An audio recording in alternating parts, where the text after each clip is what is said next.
sanctuaire à ces groupes terroristes. Ils ont leur siège. अगले साल रूस में ऐसी कौन सी घटना होने वाली थी जिसको लेकर अचानक भारत को एक्शन लेना पड़ा? पीएम मोदी ने शशि थरूर को ऐसा कौन सा सीक्रेट मैसेज देकर रूस के पास भेजा जिसके बाद बिफर पड़ा पाकिस्तान? पाकिस्तान को लेकर क्या गलती करने जा रहा था रूस, जिसके बाद पीएम मोदी ने पुतिन से मिलने शशि थरूर को तुरंत भेजा? फ्रेंच में शशि थरूर ने पाकिस्तान रूस को लेकर ऐसा क्या बोला जिसके बाद पूरी दुनिया में मीटिंग बन गई चर्चा का विषय? दुनिया इस समय एक बेहद नाजुक दौर से गुजर रही है। शक्ति संतुलन तेजी से बदल रहा है। एक तरफ पश्चिमी देश हैं, तो दूसरी तरफ रूस और चीन का एक नया ब्लॉक बन रहा है। इसी उथल पुथल के बीच भारत अपनी स्वतंत्र विदेश नीति पर चलते हुए एक ग्लोबल पावर के रूप में उभरा है। इसी कड़ी में भारत की संसद की विदेश मामलों की स्थायी समिति के अध्यक्ष कांग्रेस सांसद शशि थरूर एक महत्वपूर्ण दौरे पर मॉस्को पहुंचते हैं। ऊपरी तौर पर ये एक सामान्य संसदीय आदान प्रदान का दौरा दिखता है, लेकिन इस दौरे के एजेंडे में जो छिपा था वो सामान्य बिल्कुल नहीं था। इस दौरे का समय बहुत महत्वपूर्ण था। ये दौरा ब्रिक्स शिखर सम्मेलन से ठीक पहले और मिडिल ईस्ट में बढ़ते तनाव के बीच हुआ।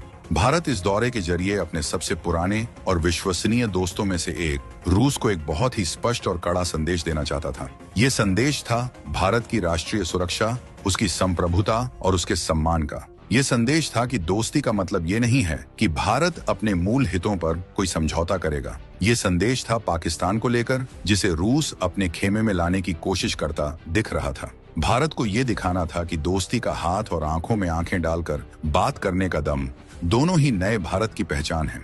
शशि थरूर, जो अपनी अंतर्राष्ट्रीय समझ और कूटनीतिक अनुभव के लिए जाने जाते हैं, इस काम के लिए सबसे उपयुक्त व्यक्ति थे।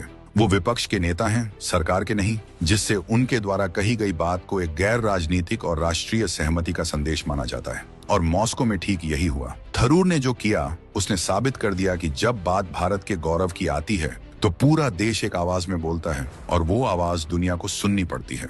थरूर की मॉस्को में मुलाकात होती है रूसी लिबरल डेमोक्रेटिक पार्टी के अध्यक्ष और रूसी संसद की अंतर्राष्ट्रीय मामलों की समिति के प्रमुख लियोनिद स्लुत्स्की से। स्लुत्स्की रूस की सत्ता के एक शक्तिशाली स्तंभ हैं और राष्ट्रपति पुतिन के करीबी माने जाते हैं। मीटिंग की शुरुआत सामान्य कूटनीतिक गर्मजोशी के साथ होती है। दोनों देशों के संबंधों, संसदीय सहयोग और वैश्विक मुद्दों पर चर्चा होती है, और फिर स्लुत्स्की एक ऐसी घोषणा करते हैं जो इस मीटिंग के असली एजेंडे को सामने ला देती है।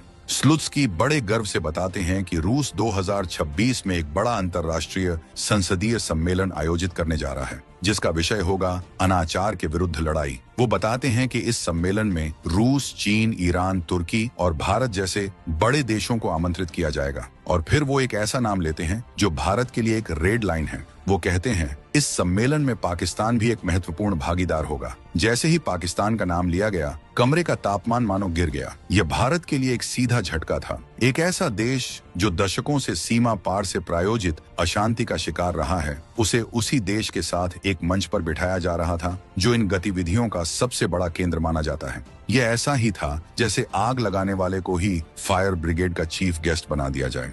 अब बारी थी भारत के जवाब की, और भारत ने जो जवाब दिया वो इतिहास में दर्ज हो गया। शशि थरूर ने अपनी प्रतिक्रिया देने के लिए अंग्रेजी का प्रयोग नहीं किया, जिस भाषा के वो महारथी माने जाते हैं। उन्होंने एक ऐसा कदम उठाया जो एक सोचा समझा और तीखा कूटनीतिक दांव था। उन्होंने फ्रेंच भाषा में बोलना शुरू किया। फ्रेंच को कूटनीति की क्लासिक भाषा माना जाता है।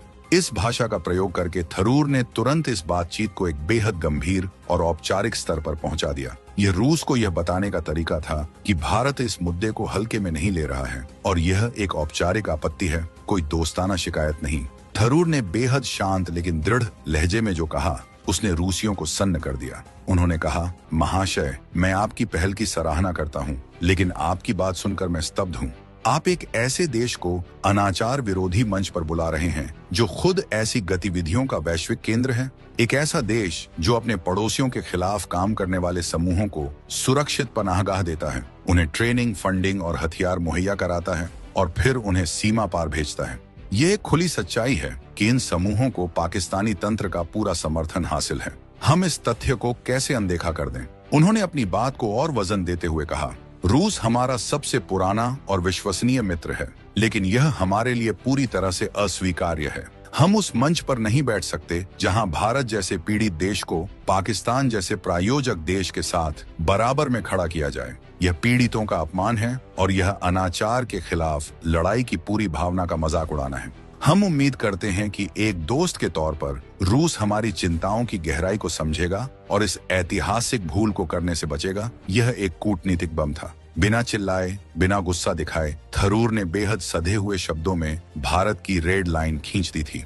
उन्होंने स्पष्ट कर दिया था कि पाकिस्तान की मौजूदगी भारत को स्वीकार नहीं है, चाहे मंच कोई भी हो और आयोजक कोई भी दोस्त देश क्यों न हो। यह नए भारत का आत्मविश्वास था जो अब अपनी शर्तों पर कूटनीति कर रहा था। थरूर का यह कड़ा रुख अकारण नहीं था। इसके पीछे दो ठोस और महत्वपूर्ण वजहें थीं। पहली, भारत की नई सुरक्षा नीति जिसका प्रतीक है ऑपरेशन सिंदूर, और दूसरी, ब्रिक्स समूह की भविष्य की राजनीति। ऑपरेशन सिंदूर सिर्फ एक सैन्य अभियान का नाम नहीं है, यह भारत की उस बदली हुई सोच का प्रमाण है कि अब वो अपनी सुरक्षा के लिए किसी भी हद तक जाने को तैयार है। यह भारत की उस नीति का परिचायक है जिसके तहत अब सीमा पर होने वाली किसी भी बड़ी हिमाकत का जवाब दुश्मन की सीमा में घुस कर दिया जाता है। भारत ने ऑपरेशन सिंदूर के जरिए दुनिया को यह स्पष्ट संदेश दिया था कि आत्मरक्षा के अपने अधिकार का प्रयोग करने में वह पीछे नहीं हटेगा। इस ऑपरेशन के बाद पाकिस्तान ने पूरी दुनिया में खुद को एक पीड़ित के तौर पर पेश करने की कोशिश की थी। अब अगर रूस, भारत का एक प्रमुख रणनीतिक साझेदार, पाकिस्तान को अनाचार विरोधी सम्मेलन में बुलाता तो यह पाकिस्तान के झूठे प्रचार को ही बल देता। इससे दुनिया में यह संदेश जाता कि रूस भारत की सुरक्षा चिंताओं को और ऑपरेशन सिंदूर जैसी कार्रवाइयों के पीछे की वजहों को गंभीरता से नहीं लेता। थरूर को मॉस्को भेजने का एक मुख्य उद्देश्य रूस को यही समझाना था कि पाकिस्तान को किसी भी तरह का मंच देना भारत की पीठ में छुरा घोंपने जैसा होगा। उन्होंने रूसी पक्ष को स्पष्ट रूप से समझाया कि भारत ऑपरेशन सिंदूर जैसे कदम उठाने के लिए क्यों मजबूर हुआ, और भारत अब उम्मीद करता है कि उसके दोस्त उसकी इस मजबूरी का सम्मान करेंगे, न कि उसे कमजोर करने वाली ताकतों को बढ़वा देंगे। दूसरा बड़ा और शायद इससे भी ज्यादा महत्वपूर्ण कारण ब्रिक्स समूह की राजनीति थी। ब्रिक्स का विस्तार हो चुका है और रूस इसे पश्चिमी प्रभुत्व वाले G7 के मुकाबले एक शक्तिशाली ध्रुव के रूप में स्थापित करना चाहता है। चीन और तुर्की जैसे देश लगातार ये दबाव बना रहे थे कि पाकिस्तान को भी भविष्य में ब्रिक्स का सदस्य बनाया जाए। रूस भी अपनी पहुंच बढ़ाने के लिए इस विचार पर नरम रुख अपना सकता था। थरूर का मिशन इस संभावना को हमेशा के लिए खत्म करना था। उनका संदेश क्रिस्टल क्लियर था। ब्रिक्स की बुनियाद आपसी विश्वास और साझा मूल्यों पर टिकी है। आप एक ऐसे देश को इस समूह में शामिल करने की कल्पना भी कैसे कर सकते हैं जिसकी विदेश नीति का आधार ही अपने पड़ोसी देशों में अस्थिरता फैलाना हो? पाकिस्तान का ब्रिक्स में आना इस समूह की आत्मा को खत्म करने जैसा होगा। यह एक चेतावनी थी कि अगर पाकिस्तान को पिछले दरवाजे से ब्रिक्स में लाने की कोई भी कोशिश हुई तो भारत इसका पुरजोर विरोध करेगा, भले ही इसके लिए उसे अपने दोस्त रूस के खिलाफ ही क्यों न जाना पड़े। यह भारत की तरफ से अपनी रणनीतिक स्वायत्तता और अपने हितों की रक्षा का एक खुला ऐलान था। इस पूरे घटनाक्रम से भारत की विदेश नीति का एक नया, परिपक्व और आत्मविश्वास से भरा चेहरा सामने आता है। यह दिखाता है कि भारत अब उस दौर से बाहर निकल चुका है जहां वो दोस्ती निभाने के नाम पर अपने राष्ट्रीय हितों की अनदेखी कर देता था। आज का भारत दोस्ती निभाना भी जानता है और दोस्ती की आड़ में अपने हितों पर होने वाले किसी भी प्रहार का मुंहतोड़ जवाब देना भी जानता है। इस मिशन की सबसे खास बात यह थी कि इसे अंजाम देने वाले शशि थरूर विपक्ष के एक नेता हैं।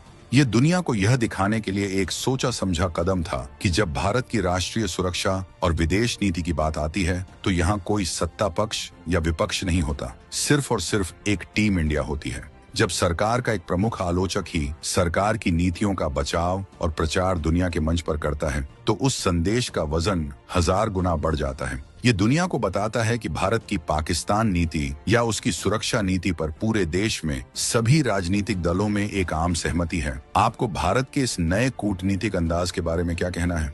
क्या आपको लगता है कि भारत को अपने सभी मित्र देशों के साथ इसी तरह दो टूक और स्पष्टता से बात करनी चाहिए? आपकी राय हमारे लिए बहुत महत्वपूर्ण है।